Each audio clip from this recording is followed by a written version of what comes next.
नमस्कार, ABC channel में आपका स्वागत है। मैं हूं सचिन श्रीवास्तव और आप मेरे साथ देखेंगे आजमगढ़ से जुड़ी खबरें। खबर के प्रायोजक हैं Windows INC, roadways Azamgarh, UPVC window और डोर्स की विक्रेता और वुडन टच भंवरनाथ आजमगढ़।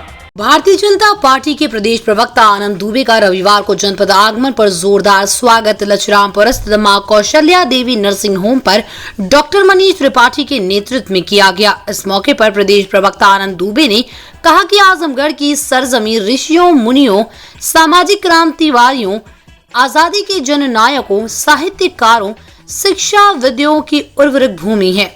मुझे जो यहाँ सम्मान मिला है उसके लिए मैं दिल से आभारी हूँ। पत्रकारिता पेशे से जुड़े होने के बाद 2014 में भाजपा का दामन थामा और आज प्रदेश प्रवक्ता के रूप में पार्टी को अपनी सेवा दे रहा हूं। भाजपा राजरहित व नीतियों की पार्टी है। भाजपा 365 दिन चलने वाली पार्टी है। ये कुकुरमुत्ते की तरह चुनावी समय में उगी पार्टी नहीं है। इसी दम पर आज ये विश्व की सबसे बड़ी पार्टी बन चुकी है। कोरोना काल में जब विपक्ष घरों में सो रहा था तो भी भाजपा सरकार और भाजपा कार्यकर्ता समाज को मजबूती और बांधे रखने का काम किए हैं। भाजपा सरकार ने उत्तर प्रदेश में सामाजिक, आर्थिक, राजनैतिक, सांस्कृतिक विकास को आगे बढ़ाने का काम किया है। इन विषयों का मूल्यांकन जनता अच्छी तरह से कर रही है और आगामी 2022 के चुनाव में इसी आधार पर प्रदेश में एक बार फिर से योगी सरकार बनने जा रही है। इसके बाद महंगाई के मुद्दे पर बोलते हुए श्री आनंद दुबे ने कहा कि तेल 2009 में 40 रुपए के आसपास था। 2014 आते ही वही तेल 74 रुपए हो गया। कांग्रेस सरकार ने 32 रुपए तेल इतने कम समय में बढ़ा दिया। वहीं भाजपा सरकार ने अब तक 26 रुपए बढ़ाया है। पेट्रोल की कीमत विश्व की खुली मार्केट में है और तेल कंपनियां ही उसका दाम तय करती हैं। विपक्ष महंगाई के मुद्दे पर भ्रम पैदा कर रहा है। किसानों को जरूरी सामग्री उचित दाम पर मिल रही है। कोरोना पर जिस तरह से सरकार ने कार्य किया है वैसा कार्य दूसरी कोई सरकार नहीं कर सकती। भाजपा सरकार सामाजिक विषयों को प्राथमिकता देती आई है और आगे भी अपनी नैतिक जिम्मेदारी निभाती रहेगी। अयोध्या, काशी, मथुरा में सांस्कृतिक चीजों पर कार्य की, वहीं यूपी में निवेश बढ़ाने के लिए भी व्यापक कदम उठाए। इसका लाभ जनता को मिल रहा है। अंत में डॉक्टर मनीष त्रिपाठी द्वारा सभी के लिए आभार जताया गया। इस मौके पर doctor RB Tripathi, doctor Manish Tripathi, Deena Upadhyay, Vikku, Mukesh Yadav, Pawan Singh, Rajhans Srivastava, Ritesh Singh, Rishu Singh आदि मौजूद रहे। आजमगढ़ की जो भूमि है वो बड़ी ही उर्वरक भूमि है। ये सामाजिक क्रांतिकारियों की भूमि है, ये आज़ादी के जननायकों की भूमि है, ये शिक्षाविदों की भूमि है, ये साहित्यकारों की भूमि है, ये ऋषियों की भूमि है, ये तपस्वियों की भूमि है। और इस भूमि पर जिस किसी को थोड़ा भी सम्मान मिल जाए, जिस किसी को थोड़ा भी स्नेह मिल जाए, वो उसके लिए बहुत ज़्यादा है। और आजमगढ़ के लोगों ने जितना प्रेम और जितना स्नेह दिया है उसके लिए मैं हृदय से उनका आभारी हूँ। जी देखिए, इससे पहले मैं आप ही लोगों के पेशे में था, पत्रकार था। करीब 16-17 साल मैंने दिल्ली के अलग अलग मीडिया हाउसेस में काम किया। 2014 से मैं लगातार पार्टी के लिए जो है कार्य करता रहा। पार्टी ने अब मुझे प्रवक्ता की जिम्मेदारी दी है और प्रवक्ता की जिम्मेदारी ये होती है कि वो अपने पार्टी की जो नीतियाँ हैं, जो रीतियाँ हैं, जो हमारी उपलब्धियां हैं सरकार की, जो हमारी कार्य योजना है, जो हमारी कार्य संस्कृति है, उसको हम किस तरह से जो है पटल पे रख सकते हैं और कितने बेहतर तरीके से हम सरकार और पार्टी की उपलब्धियों को बता सकते हैं। यही हमारा दायित्व है और मुझे उम्मीद है कि मैं बखूबी इसका निर्वहन करूंगा। देखिए, भारतीय जनता पार्टी 365 दिन चलने वाली पार्टी है। ये कुकुरमुत्ते की तरह चुनाव में उगी हुई पार्टी नहीं है। हमारे कार्यकर्ता, हमारे जनप्रतिनिधि जनता के बीच लगातार कार्य करते रहते हैं। देखिए, अभी कोरोना काल था। कोरोना में जब पूरा विपक्ष घर में सोया हुआ था, अखिलेश यादव बैठ के ट्विटर की चिड़िया उड़ा रहे थे, तब हमारे कार्यकर्ता, हमारे विधायक, हमारे सांसद जो है लोगों के बीच उतर कर काम कर रहे थे, उनको मदद पहुंचा रहे थे, उन तक जो है खाद्यान्न बांट रहे थे, उन तक राहत सामग्रियां पहुंचा रहे थे। तो कुल मिलाकर हम जनता के बीच लगातार चलने वाले लोग हैं और जिस तरह से हमने सामाजिक, आर्थिक, राजनैतिक, सांस्कृतिक विकास उत्तर प्रदेश में किया है, हमें उम्मीद है कि आने वाले चुनाव में जनता जो है प्रचंड बहुमत के साथ एक बार पुनः भारतीय जनता पार्टी की सरकार बनाएगी और पूज्य योगी आदित्यनाथ जी को दोबारा उत्तर प्रदेश का मुख्यमंत्री बनाएगी। देखिए, महंगाई मैं मानता हूं कि कई बार परिस्थितियों वश, कई बार मौसम की वजह से, कई बार बारिश की वजह से और कई बार किन्हीं अन्य कारणों से कई बार महंगाई ऊपर और नीचे होती रहती है। जहां तक बात रही तेल के दाम की, तो मैं आपको बताऊं कि 2009 में तेल जो है 40 रुपए के आसपास था, लेकिन 2014 आते आते वही तेल जो है 74 रुपए के आसपास हो गया। तो कुल मिलाकर कांग्रेस की सरकार ने 32 रुपए दाम बढ़ाए और हमारी सरकार ने अब तक सिर्फ 26 रुपए की बढ़ोतरी की है। तो पेट्रोल में अचानक से कोई बढ़ोतरी नहीं हुई है, क्योंकि आप जानते हैं कि पेट्रोल जो है वो खुली मार्केट में है और अब तेल कंपनियां ही उसका दाम तय करती हैं। तो जिस तरह से अंतर्राष्ट्रीय बाजार में तेलों के दाम बढ़ रहे हैं, उस हिसाब से कंपनियां जो हैं तेल के दाम बढ़ा घटा रही हैं। जहां तक बात रही गैस सिलेंडर की, तो कांग्रेस सरकार में यही गैस सिलेंडर 1240 रुपए और सबसे न्यूनतम जो है 10,021 रुपए का बिका है, लेकिन आज हमारी सरकार में यह 900 रुपए से कम है और सब्सिडी भी हम पहले से ज़्यादा दे रहे हैं। तो कुल मिला के ये है कि विपक्ष जो है महंगाई के मुद्दे पर भी जनता में एक भ्रम की स्थिति बनाने की कोशिश कर रहा है। आज डीएपी पे हम लोग करीब 50%, 2400 रुपए की एक बोरी डीएपी आती है, लेकिन हम उस पर 50% जो है वो छूट दे रहे हैं और 1200 रुपए में किसानों को मिल रहा है, यानी एक बोरी के दाम में हम 2 बोरी दे रहे हैं। तो कुल मिलाकर ये है। और आज ये भी समझिए कि जितनी सामाजिक सुरक्षा की योजनाएं इस सरकार में चल रही हैं, जिस तरह से हम निःशुल्क कोरोना काल में पहले से लेकर अब तक मुफ्त जो है खाद्यान्न बांट रहे हैं, जिस तरह से हम मुफ्त टीकाकरण कर रहे हैं, जिस तरह से हम लगातार कोरोना पर कार्य कर रहे हैं, किसी भी सरकार ने नहीं किया है। इसलिए सामाजिक सुरक्षा पे हमारी सरकार जो है सबसे ज़्यादा खर्च कर रही है। आपने कहा कोरोना काल में सरकार आपकी हर तरह से, इस कोरोना काल में जो एम्बुलेंस वालों ने बढ़ चढ़ कर हिस्सा लिया, बढ़ चढ़ कर लोगों की मदद की, आज उनको निकाला जा रहा है, उसकी क्या कहना है? देखिए, इसमें जो कुछ लोगों को भ्रमित करने का कार्य किया जा रहा है, उसमें विपक्ष के भी कुछ लोग शामिल हैं जो इनको बरगला रहे हैं। सरकार इनकी मांगों पर विचार कर रही है, सरकार इनसे वार्ता कर रही है और इनका काफ़ी हद तक समाधान निकल चुका है और बहुत ही जल्द इसका समाधान निकल जाएगा। कुछ एम्बुलेंस कर्मियों की छटैया भी हो चुकी है, कंपनी नए सिरे से भर्ती करने जा रही है। सरकार का ये कहना है काम तो करीब वेतन नहीं बढ़ेगा, उनकी जगह दूसरे लोगों की भर्ती की जा रही है। नहीं, सरकार इस मुद्दे पर बातचीत कर रही है, लगातार जो है हमारी सरकार जो है इस मुद्दे पर बातचीत कर रही है, उनके जो जनप्रतिनिधि हैं उनसे भी बातचीत चल रही है। आगे की जो भी कार्रवाई होगी सरकार उससे आपको अवगत कराएगी। योजना की बात की भी माताएं बहनें उज्ज्वला गैस योजना लेके चल रही हैं, लेकिन उज्ज्वला योजना गैस को देखा जाए तो गांव में आज सबके यहाँ सिलेंडर पड़ा हुआ, कोई भरा नहीं रहा है, क्योंकि महंगाई लोग कह रहे हैं बहुत ज़्यादा बढ़ गई है। उससे आपका क्या? नहीं, देखिए, अभी फिर से सरकार ने जो है इस कोरोना काल में सिलेंडर मुफ्त देने का काम किया है और कुल मिला के ये है कि उनको कनेक्शन दिया जा चुका है। आने वाले समय में सरकार इस पर और विचार करेगी कि किस तरह से उनको और रियायत दी जाए, तो ये सरकार बहुत जल्द इस पर फैसला करेगी। 2022 में क्या लक्ष्य है इस तरह?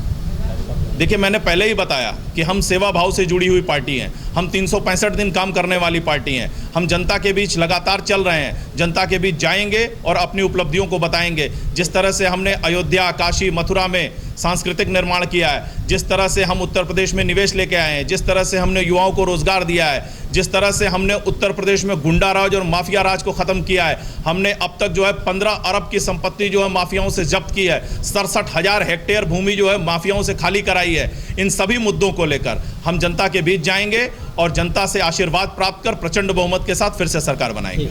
गन्ना किसानों के बकाया भुगतान को लेकर कांग्रेस जनों ने सोमवार को जिला मुख्यालय पर प्रदर्शन किया। जिला कांग्रेस कमेटी के अध्यक्ष प्रवीण कुमार सिंह के नेतृत्व में कांग्रेसियों ने किसानों के गन्ना मूल्य बकाये के भुगतान की मांग को लेकर जुलूस निकाला, धरना प्रदर्शन किया। 5 सूत्रीय मांग पत्र जिलाधिकारी आजमगढ़ के माध्यम से महामहिम राज्यपाल महोदय उत्तर प्रदेश को प्रेषित किया और मांग की पेराई सत्र 2020-21 का संपूर्ण गन्ना मूल्य बकाये का अविलंब भुगतान किया जाए। पेराई सत्र 2011-12 के ब्याज का भुगतान 15% की दर से किया जाए। पेराई सत्र 2012-13 से 2014-15 तक के ब्याज का भुगतान गन्ना आयुक्त के मार्च 2019 के आदेश के तहत किया जाए। पेराई सत्र 2015-16 से 2020-21 तक के बकाया ब्याज का भुगतान 15% की दर से किया जाए।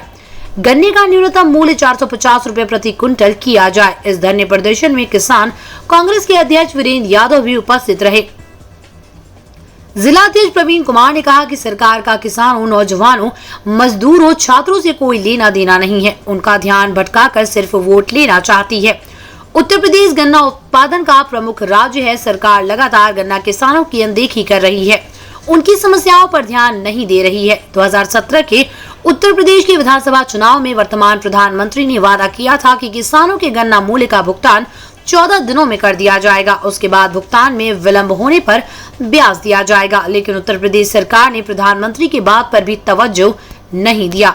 बिजली, डीजल, खाद, कृषि उपकरण काफी महंगे होने के कारण गन्ना उत्पादन में किसानों के गन्ना उत्पादन में 300 रुपए प्रति कुंतल लागत आती है। ऐसे में गन्ने का मूल्य 450 रुपए प्रति कुंतल किया जाना आवश्यक है। यदि सरकार किसानों की मांगे शीघ्र नहीं मानती तो कांग्रेस बड़े आंदोलन के लिए बाध्य होगी। देखिए, हमारे उत्तर प्रदेश की जो योगी सरकार है और देश की जो मोदी सरकार है, अपने तमाम वादों पर फेल है और जानबूझकर फेल है, क्योंकि वो जानती है कि हमारा किसान के मुद्दों से, बेरोजगारों के मुद्दों से, छात्रों के मुद्दे से, महिलाओं के मुद्दे से उनका कोई लेना देना नहीं है। उनका लेना देना है बस धार्मिक उन्माद पैदा करके वो वोट लेना चाहती है। इसका प्रमाण आजमगढ़ जनपद में 70 करोड़ रुपया किसानों का बकाया है भुगतान। इन्होंने वादा किया था कि गन्ना देने के 14 दिन के अंदर किसानों के गन्ने के मूल्य का भुगतान हो जाएगा, लेकिन आज 6 महीने हो गए, अभी तक गन्ने का भुगतान नहीं हुआ। आज जिला कांग्रेस के किसान कांग्रेस के अध्यक्ष भाई वीरेंद्र यादव जी ने अपना एक सर्वे कराया है कि 70 करोड़ रुपए आजमगढ़ का लोगों का बकाया है। हम जिला कांग्रेस कमेटी के लोग सरकार से मांग करते हैं कि आजमगढ़ के लोगों का 70 करोड़ रुपए का बकाया तत्काल भुगतान किया जाए, क्योंकि ऐसे तमाम किसानों ने बताया कि हमारा बेटा इलाहाबाद पढ़ता है, मैं 5,000 रुपये महीने देता हूँ, मेरा 1 लाख रुपये बाकी है। अगर वो 1 लाख रुपये उसका भुगतान समय से हो गया होता तो कम से कम 1 साल का वो 60,000 कम से कम 72,000 रुपये वो अपने लड़के को भेज सकता था। योगी सरकार न किसानों के साथ खड़ी है, न छात्रों के साथ खड़ी है, न बेरोजगारों के साथ खड़ी है। अगर किसानों का भुगतान करेगी तो मैं समझता हूँ कि वो अपने परिवार का भरण पोषण भी करेगा, अपने बच्चे को पढ़ा भी लेगा, अपने स्वास्थ्य को ध्यान रख लेगा। उनकी पीड़ा को समझते हुए आज कांग्रेस ने आवाज़ उठाई है और आपके माध्यम से हम मांग करते हैं कि तत्काल किसानों का बकाया भुगतान गन्ने का पूरा दिया। एक तरफ योगी सरकार का दावा है कि पूरा प्रदेश गुंडा, दबंगों, माफियाओं से मुक्त है, लेकिन धरातल परिस्थिति कुछ और ही नजर आती है। स्थानीय दबंग पुलिस की मिलीभगत से आम लोगों पर जुल्म करने से पीछे नहीं हट रहे हैं। इसके अलावा अगर कोई पीड़ित पुलिस के पास शिकायत करने जाता है तो आए दिन आरोप लगते हैं कि सुनवाई नहीं हो रही है, जिससे आम लोगों में खौफ व्याप्त रहता है। ऐसा ही एक मामला आजमगढ़ के जीयनपुर कोतवाली के भुवना बुजुर्ग गांव में सामने आया है। यहां पर एक कथित भाजपा नेता पर आरोप है कि उसने नाली के विवाद को लेकर अपने विपक्षियों पर फावड़े से ताबड़तोड़ हमला कर दिया, जिससे 4 लोग गंभीर रूप से घायल हो गए। पीड़ितों के अनुसार गांव के निवासी दिवाकर गिरी काफी दबंग हैं और थाने की हिस्ट्री शीटर भी रह चुके हैं। गाड़ी पर बीजेपी का झंडा लगाकर चलते हैं, लेकिन आए दिन दबंगई दिखाते रहते हैं। उनके साथ नाली का विवाद है, इसी को लेकर उन्होंने खेत में काम कर रही लड़की संग छेड़खानी का प्रयास किया। इसका विरोध करने पर फावड़े से हमला कर दिया। घटना में 20 वर्षीय आरती, 15 वर्षीय आंचल, 12 वर्षीय काजल और 17 वर्षीय अंकित को गंभीर रूप से घायल कर दिया है। सभी को स्थानीय अस्पताल में लाया गया, जहां से उन्हें जिला अस्पताल रेफर कर दिया गया। जिला अस्पताल के डॉक्टर के अनुसार सभी का इलाज किया जा रहा है, उनकी हालत स्थिर बनी हुई है। पीड़ितों के अनुसार उन्होंने इसकी शिकायत स्थानीय जीयनपुर पुलिस से की, लेकिन कोई सुनवाई नहीं हो सकी। काम करने के लिए गए, उसके बाद वो आया और बोला यहाँ से हट जाओ। हम बोले नहीं हटेंगे। उसके बाद वो हमारा गट्टा पकड़कर उसी खेत में घिसरा कर और ले जाने लगा हमारे साथ जबरदस्ती करने के लिए। उसके बाद भाई आया बचाने, सफर था, मारने लगा और भाई को भी काटा। दोनों बहन आई भाई को बचाने के लिए, तो भाई बहन को भी, दोनों बहन को भी मारा है। कौन है ये? दिवाकर गिरी चोर है, बदमाश है और चलता है तो नेता का झंडा लगा कर चलता है। हाँ? अपने को बहुत झंडा भाजपा का झंडा लगा कर चलता है और अपने को बहुत डांट थमता है। जब देखता है गंदा नज़र से सबको ताकता है। मामला यही हुआ है कि लड़की हमारी थी, उसके साथ दिवाकर गिरी ज़बरदस्ती कर रहे थे। लड़का हमारा गया, उसको फावड़े से काट दिए उसका गोड़ और जानलेवा हमला किए मुंह पर। ऐसे हाथ कर दिया, ये लग गया फावड़ा हल्का, ये लग गया नाक पर।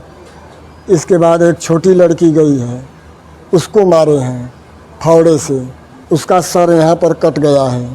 फिर जो लड़की के साथ ज़बरदस्ती करना चाह रहे थे उसको मार दिए हैं कमर में फावड़े से, और यहाँ मार दिए हैं कंधे पर फावड़े से। हाथ नहीं उठ रहा है, ना कमर से उठ रही है। इस समय हम ड्यूटी में थे, उस समय भाग करके आए, तुरंत हमने गाड़ी किया और थाने पर लेके आए।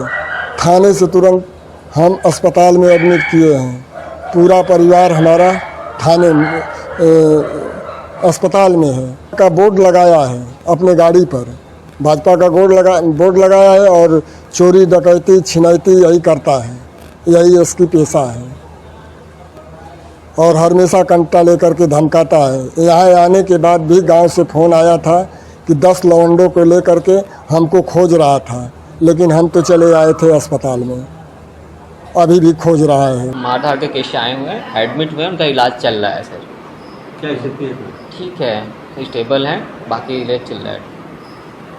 देवाधिदेव महादेव के प्रिय सावन मास के दूसरे सोमवार पर भी मंदिरों में श्रद्धा का सैलाब उमड़ पड़ा। पहले सुबह से ही लोग मंदिरों में जलाभिषेक के लिए उमड़े।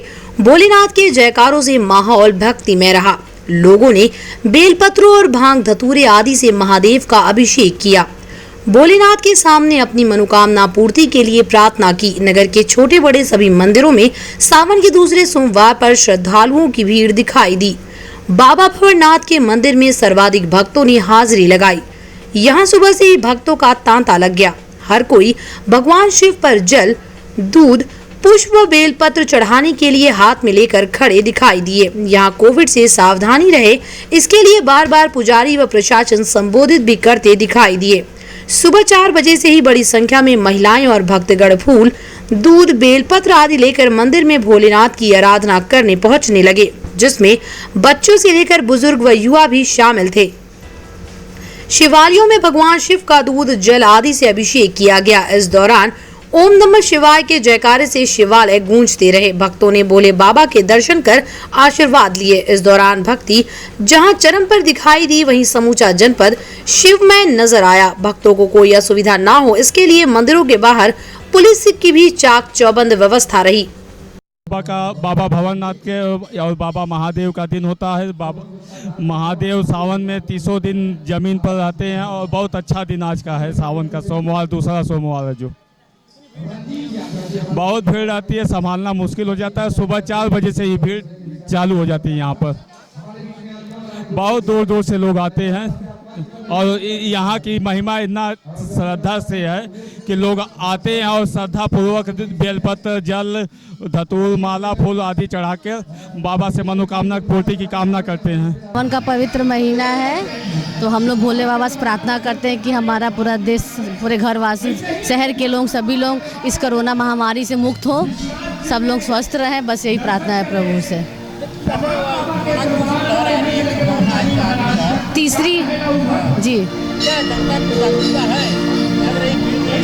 नहीं, अब जनता के मन से डर जो है खत्म हो रहा है धीरे धीरे।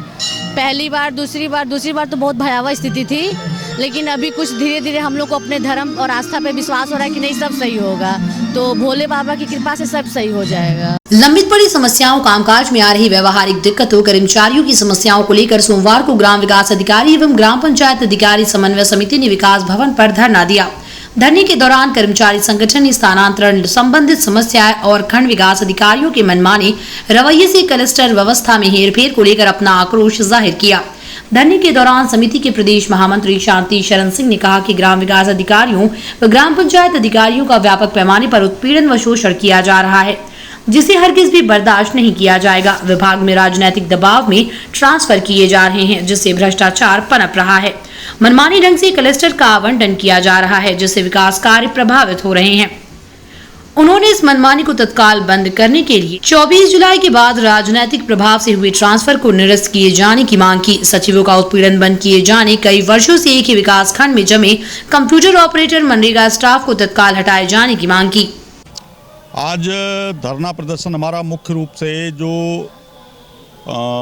स्थानांतरण नीति जो सरकार ने जारी किया था और समय सीमा निर्धारित की थी, उस समय सीमा और स्थानांतरण नीति के विरुद्ध समय समाप्त होने के बाद अनर्गल तरीके से, अनैतिक तरीके से नेताओं के दबाव में जो है व्यापक पैमाने पर मुख्य विकास अधिकारी के द्वारा स्थानांतरण किया गया, जिसके विरोध में राजनीतिक दबाव में कोई स्थानांतरण करता है तो कर्मचारियों का मनोबल गिरता है। उसके विरोध में हम लोगों के द्वारा आज ज्ञापन दिया गया है और उनको 1 सप्ताह का अर्थात शनिवार तक का समय उनको दिया गया है।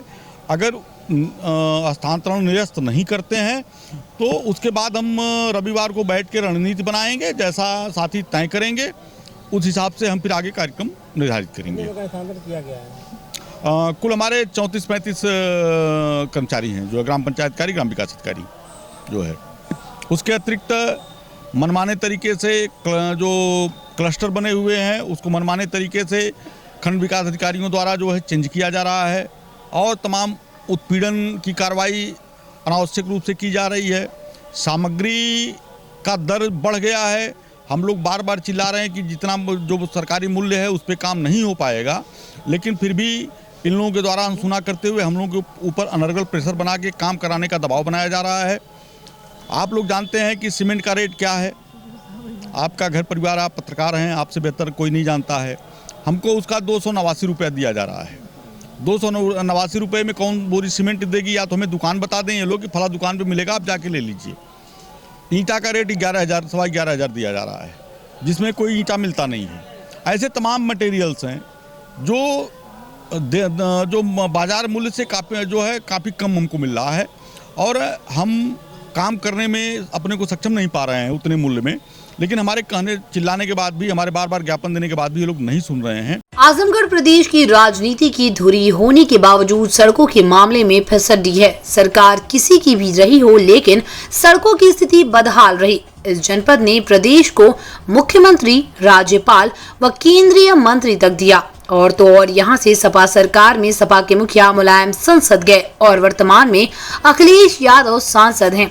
लेकिन सड़कों के मामले में वही ढाक के 3 पात। दोष जनप्रतिनिधियों का या प्रशासनिक अधिकारियों को दें जो सड़क को मुद्दा ही नहीं मानते। लेकिन हाँ, जनता परेशान बहुत होती है खराब सड़कों के चलते। खराब टूटी सड़कें आजमगढ़ की पहचान बन गई हैं। सड़क हादसे, रास्ता जाम की समस्या टूटी सड़कों के कारण आम बात है। और तो और जो सड़कें बनती भी हैं उनकी गुणवत्ता मानक के अनुरूप ना होने के कारण साल भर के अंदर खराब हो जाती है। वही अधिकारी हर बार की तरह सड़कों की मरम्मत करवाने का आश्वासन देते हैं। इस बार आवाज उठी तो गड्ढों में ईंटें डालकर अधिकारी नदारद हो गए। अब इन ईंटों से उनका सर फूट रहा है, लेकिन इससे उनको क्या। हम लोग जाते हैं कि रोड हमेशा खराब रहता है, पूरा गड्ढी गुड्ढा है, जो भी रोड को सही नहीं किया जा रहा है। ऐसे बड़ा बड़ा जो है कि पत्थर फेंक दिया जा रहा है। यही है कि इस पे कार्रवाई किया जाए और रोड जो है कि गड्ढी गुड्ढा है इसको बढ़िया तरीके से इसको गिट्टी डाल के पाटा जाए ताकि आने जाने यात्रियों को सुविधा हो। दिक्कत होती है क्या? जो है कि इसमें ऑटो पलटने की दिक्कत आती है क्या? ऑटो पलटने की तो दिक्कत है ही है, जो गड्ढी गुड्ढा है। तो अगर ये थोड़ा इस पे गिट्टी उट्टी डाल के पलट दिया जाए तो ये सही हो जाता है, तो आने जाने में यात्रियों को सही रहता है। इतने बड़े बड़े गड्ढे हैं, इसमें ईंटा केवल डाल दे रहे हैं, गाड़ी पलटने का डर हो जा रहा है, सवारी बैठा ही नहीं पा रहे हैं, आदमी जाम लग रहा है, क्या कमाएगा आदमी। इनको नगर पालिका को बनवाना चाहिए। हम लोग एकदम त्रस्त है रोड से, ये काफ़ी दिन से इसी तरह चल रहा मामला। ये कि गड्ढा वड्ढा पड़ा रहता है, बन नहीं रहा, कई सालों से ये देख रहे हैं। गाड़ी चलाने में दिक्कत होती है, ईंटा उटा पड़ा रहता है, इसको पिच बनना चाहिए सुरक्षित। अच्छा, मैं खुद उस क्षेत्र से निकला था सवेरे सफाई व्यवस्था को देखते हुए दोपहर में, तो मैंने खुद देखा था।